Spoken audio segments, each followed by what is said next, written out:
ಪ್ರೀತಿಯುಳ್ಳ ದೇವರ ಮಕ್ಕಳೇ, ಉನ್ನತನು ಮಹೋನ್ನತನೂ ಆದ ಯೇಸು ಕ್ರಿಸ್ತನ ನಾಮದಲ್ಲಿ ನಿಮ್ಮೆಲ್ಲರನ್ನು ವಂದಿಸುತ್ತೇನೆ. ಈ ದಿನದ ದೇವರ ವಾಕ್ಯ ಯೋಹಾನ 3:14 ಮತ್ತು 15ನೇ ವಚನ. ಇದಲ್ಲದೆ ಜನರು ನೋಡಿ ಜೀವದಿಂದುಳಿಯಬೇಕೆಂದು ಮೋಶೆಯು ಅಡವಿಯಲ್ಲಿ ಆ ಸರ್ಪವನ್ನು ಎತ್ತರದಲ್ಲಿಟ್ಟ ಹಾಗೆಯೇ ಮನುಷ್ಯಕುಮಾರನು ತನ್ನನ್ನು ನಂಬುವವರೆಲ್ಲರೂ ನಿತ್ಯ ಜೀವವನ್ನು ಪಡೆಯಬೇಕೆಂದು ಎತ್ತರದಲ್ಲಿಡಬೇಕು. ಪ್ರಿಯರೇ, ಆದಿಯಲ್ಲಿ ಮೊದಲ ಕುಟುಂಬವಾದ ಆದಾಮ ಮತ್ತು ಅವ್ವರನ್ನು ಸರ್ಪವು ವಂಚಿಸಿತು. ಮನುಷ್ಯನು ದೇವರ ಮಾತಿಗೆ ಅವಿಧೇಯನಾದನು.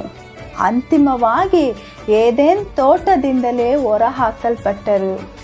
ಅದೇ ರೀತಿ ಇಂದು ಕೂಡ ಕುಟುಂಬಗಳಲ್ಲಿ ಮತ್ತು ಸಭೆಗಳಲ್ಲಿ ಸರ್ಪದ ಆತ್ಮವು ಸೇರಿಕೊಂಡು ಜನರನ್ನು ಹಾಳು ಮಾಡುತ್ತಿದೆ ಎಂಬುದನ್ನು ನಾವು ವೇದದಲ್ಲಿ ನೋಡುತ್ತೇವೆ.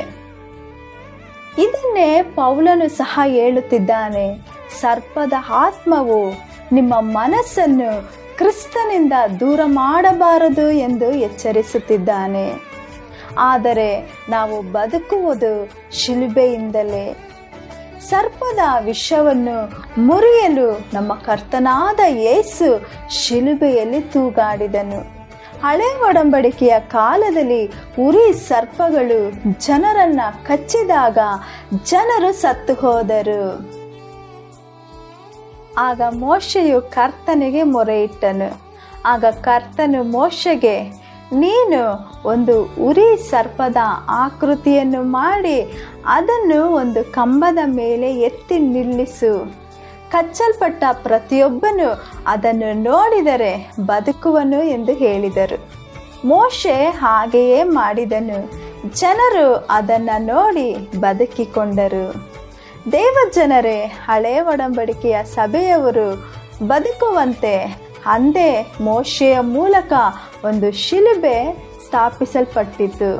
ಆ ಶಿಲುಬೆಯಲ್ಲಿಯೇ ಕಂಚಿನ ಸರ್ಪವನ್ನು ತೂಗು ಹಾಕಲಾಗಿತ್ತು. ಇದರಿಂದ ನಮಗೆ ತಿಳಿಸುವ ಸಂದೇಶವೇನು? ನಮಗಾಗಿ ಶಿಲುಬೆಯಲ್ಲಿ ತೂಗಾಡಿದ ಯೇಸು ಕ್ರಿಸ್ತನ ಶಕ್ತಿಯಿಂದ ನಿಮ್ಮನ್ನು ಕಚ್ಚಿದ ಸರ್ಪ ಶಕ್ತಿಯು ಮುರಿಯಲ್ಪಡುತ್ತದೆ. ಶಿಲುಬೆಯ ಮೂಲಕ ಆ ವಿಷವು ನಿಮ್ಮನ್ನು ಬಿಟ್ಟು ಹೋಗುತ್ತದೆ. ಆದುದರಿಂದ ನೀವು ಮಾಡಬೇಕಾಗಿರುವುದು ಇಷ್ಟೇ: ಶಿಲುಬೆಯಲ್ಲಿ ತೂಗಾಡಿದ ಯೇಸುವಿನ ಕಡೆಗೆ ದೃಷ್ಟಿಯನ್ನಿಡುವುದು. ಅವರು ಆತನನ್ನು ನೋಡಿ ಪ್ರಕಾಶಮಾನವಾದರು.